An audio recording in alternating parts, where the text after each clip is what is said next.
Welcome back to my YouTube channel. Today we will be seeing how we can check out the code.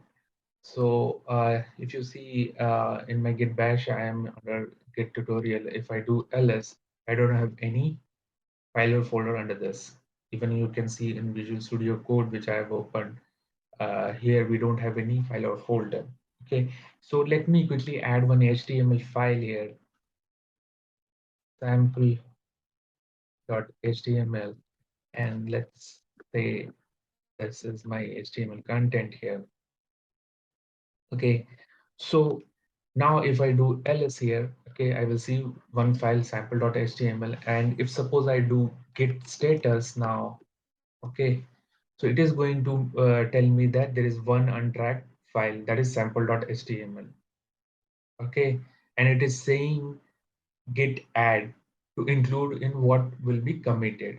So if we do git add followed by the file name, it is going to include this file for our commit purpose. Okay, so let's say if I do git add name of the file, that is sample.html,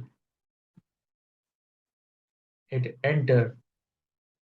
Okay, this is now this file is now getting tracked by git. Okay, if I do git status now, okay, you will see that changes to be committed. Okay, this is what we are trying to commit now.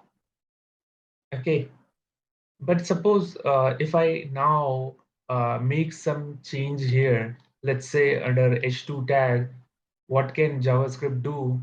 And after that, I say that everything, okay, and save this file. Now, if I do, let's say git checkout and my file name .html, okay, that is sample.html, okay, and hit enter, you will see the change we did is reverted. Everything text is removed.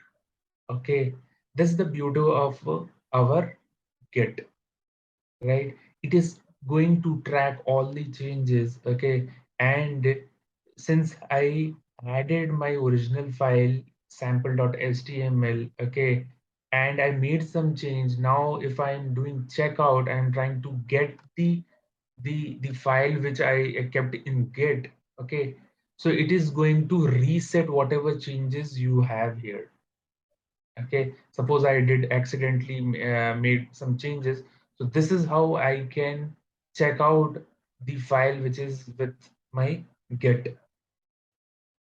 Okay, so that's all for this video.